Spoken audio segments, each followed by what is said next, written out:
Bismillahirrahmanirrahim. Assalamualaikum warahmatullahi wabarakatuh. Salam sejahtera untuk kita semua. Shalom, Om Swastiastu, Namo Buddhaya, salam kebajikan. Selamat pagi teman-teman semua dan dosen yang saya hormati. Puji syukur, marilah kita panjatkan ke Tuhan Yang Maha Esa. Semoga kita semua berada dalam lindungannya dan jangan lupa bahagia. Sebelumnya, izinkan saya memperkenalkan diri terlebih dahulu.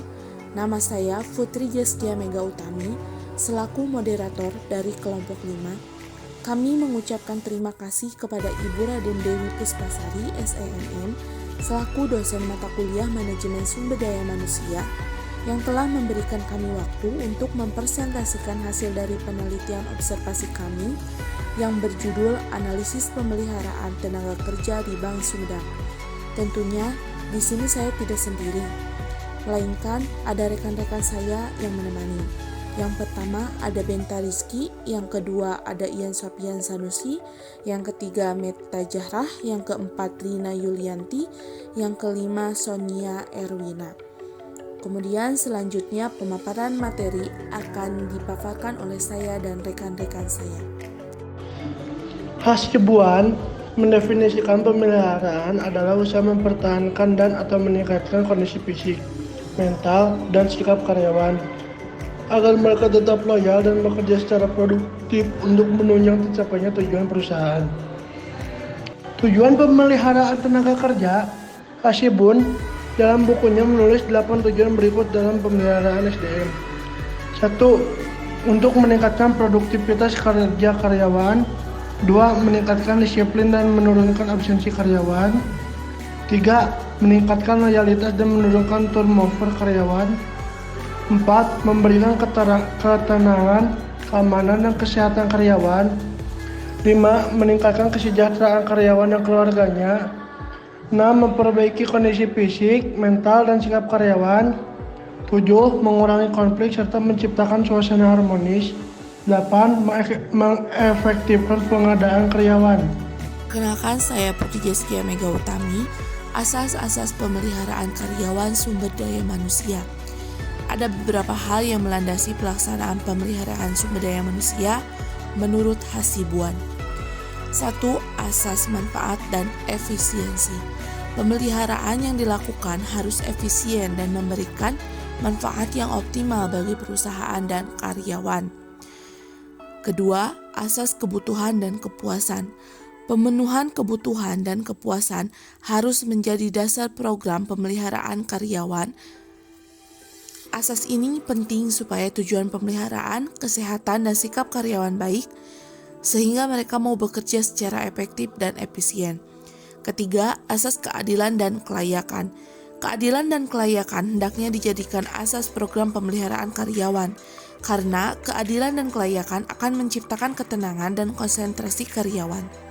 Keempat, asas peraturan legal. Peraturan legal yang bersumber dari undang-undang, Kepres, dan keputusan menteri harus dijadikan asas program pemeliharaan karyawan. Hal ini penting untuk menghindari konflik dan intervensi. Kelima, asas kemampuan perusahaan. Kemampuan perusahaan menjadi pedoman dan asas program pemeliharaan kesejahteraan karyawan. Jangan sampai terjadi pelaksanaan pemeliharaan karyawan yang mengakibatkan hancurnya perusahaan. Kemudian, metode pemeliharaan karyawan sumber daya manusia. 1. Komunikasi. Komunikasi berfungsi sebagai instruktif, informatif, influencing, dan evaluatif. Komunikasi harus digunakan dalam setiap penyampaian informasi dari komunikator kepada komunikan. Kedua, insentif. Insentif merupakan daya perangsang yang diberikan kepada karyawan tertentu berdasarkan prestasi kerjanya agar karyawan terdorong meningkatkan produktivitas kerjanya. Baik, saya Ian Sopian Sanusi akan melanjutkan presentasinya. Saya akan menjelaskan tentang metode pemeliharaan karyawan sumber daya manusia. Kesejahteraan sumber daya manusia. Kesejahteraan yang diberikan sangat berarti dan bermanfaat untuk memenuhi kebutuhan fisik dan mental karyawan beserta keluarganya. Bahkan menurut Hasibuan 2003-185 bahwa pemberian kesejahteraan akan menciptakan ketenangan, semangat kerja, dedikasi, disiplin, dan sikap loyal karyawan hingga tingkat keluar dan masuk relatif rendah.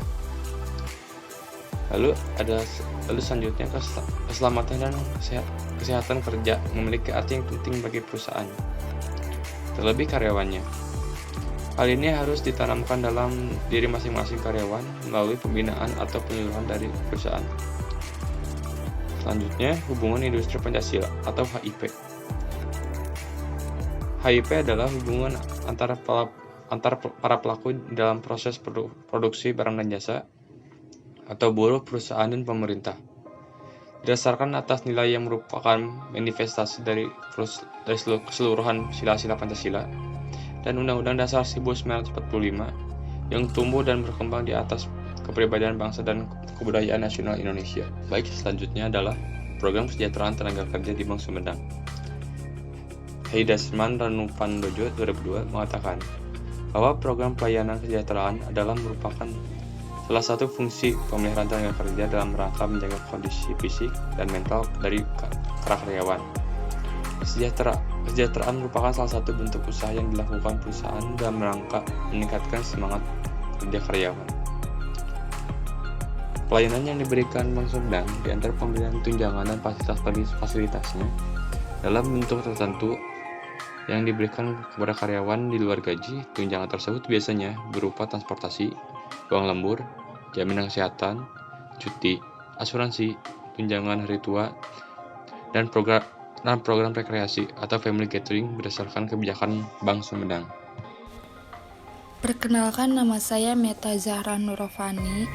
Di sini saya akan membacakan tentang bentuk pemeliharaan tenaga kerja di Bank Sumedang.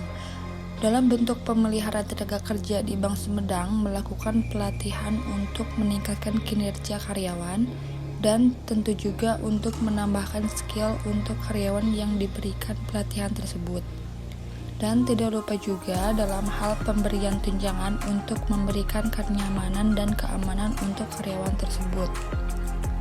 Terus di sini ada dampak yang terjadi apabila pemeliharaan karyawan kurang diperhatikan. Yang kesatu ada karyawan tidak puas. Tugas ekstra dapat membuat karyawan menjadi tidak puas, khususnya apabila tidak disesuaikan dengan uang gaji. Kecuali karyawan tersebut diberi bonus untuk mengerjakan tugas ekstra atau tugas tambahan.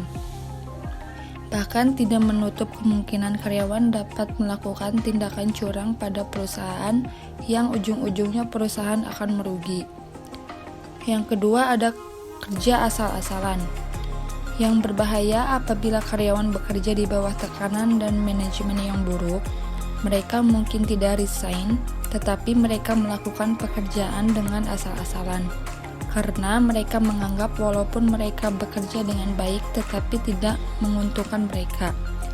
Jika kondisi ini berlangsung berkelanjutan untuk jangka panjang, maka perusahaan bisa merugi cukup banyak.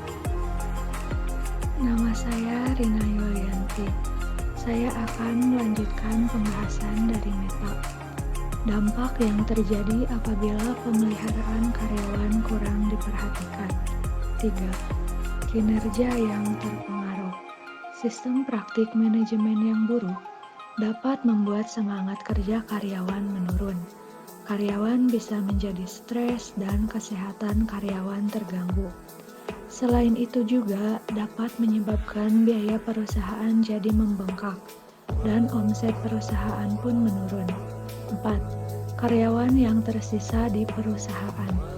Pemeliharaan karyawan kurang diperhatikan, efeknya yang tersisa di perusahaan hanya karyawan yang pemalas atau berkinerja rendah. Karyawan yang pintar dan rajin justru pindah ke perusahaan yang lain karena mereka menganggap jika pekerjaan di perusahaan lebih baik.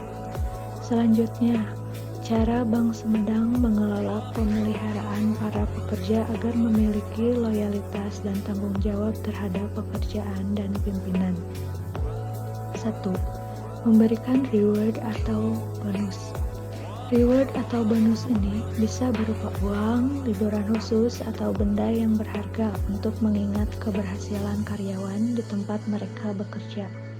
Dengan demikianlah, setiap karyawan akan termotivasi secara pribadi untuk menaikkan produktivitas kerja mereka. Ini membuat karyawan betah bekerja dan menjadi loyal kepada perusahaan. 2. Memberikan jenjang karir yang jelas. Jika perusahaan mau berkembang maju, pihak manajemen harus memberikan jenjang karir yang jelas. Ini memberikan motivasi tersendiri bagi karyawan untuk meningkatkan potensi mencapai level yang lebih tinggi lagi. Perkenalkan, saya Sonia Erwina. Saya akan meneruskan mengenai cara Bank Sumedang mengelola pemeliharaan para pekerja agar memiliki loyalitas dan tanggung jawab terhadap pekerjaan dan pimpinan. 3. Memberikan hak-hak karyawan. Hak-hak karyawan ini menjadi salah satu motif untuk karyawan loyal terhadap perusahaan mereka tempat bekerja. Dengan memperhatikan hak-hak karyawan, maka dijamin karyawan perusahaan akan loyal dan betah bekerja. 4. Memberikan apresiasi bagi karyawan berprestasi. Seorang karyawan yang bekerja dengan baik akan merasa senang dan bangga bila dihargai hasil kerjanya. Hal ini membuat karyawan lebih semangat lagi dalam bekerja ke depannya dan meningkatkan loyalitas karyawan kepada perusahaan.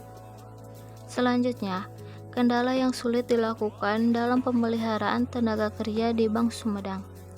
Kendala secara menyeluruh selalu ada di perusahaan manapun, mau itu di luar negeri ataupun di dalam negeri itu sendiri. Maka dari itu, Bank Sumedang juga mempunyai sebuah kendala dengan karyawannya. Salah satunya yaitu 1. Disiplin. Jika perusahaan ingin mempunyai karyawan yang disiplin, maka di dalam perusahaan harus menambahkan aturan yang menjurus kepada kedisiplinan, akan tetapi dengan memikirkan juga semua karyawan. 2. Teknologi. Teknologi merupakan hal yang penting untuk di era sekarang. Teknologi sekarang itu mempunyai banyak manfaatnya, salah satunya untuk memonitoring seorang karyawan di dalam perusahaan. Maka dari itu, perusahaan harus mulai memasangkan teknologi kepada karyawan untuk dapat memonitor karyawan agar tidak melakukan hal yang tidak perlu atau melenceng dari pekerjaan. Dapat disimpulkan bahwa keberhasilan Bank Sumedang dalam mencapai tujuannya sangat ditentukan oleh keberadaan karyawan, sehingga perlu diupayakan penjagaan dan pemeliharaan agar karyawan merasa betah, bertahan, dan melaksanakan pekerjaan dengan baik. Pemeliharaan karyawan berlangsung efektif bila berasaskan manfaat dan efisiensi, kebutuhan dan kepuasan, kelayakan, dan kemampuan perusahaan. Bank Sumedang melakukan pemeliharaan karyawan dengan memberikan gaji yang sesuai, memberikan apresiasi kepada karyawan berprestasi, memberikan hak-hak karyawan, dan memberikan jenjang karir yang jelas. Metode dalam pelaksanaan pemeliharaan karyawan yaitu komunikasi, insentif, kesejahteraan, keselamatan, dan kesehatan kerja, serta hubungan industrial. Terima kasih atas perhatian teman-teman semua. Semoga apa yang saya sampaikan dapat menjadi bekal untuk kita semua di kemudian hari. Mohon maaf bila ada keteledoran dalam penyampaian dan kesalahan dalam penulisan, karena kesempurnaan hanya milik Allah. Wabillahi taufiq wal hidayah. Wassalamualaikum warahmatullahi wabarakatuh.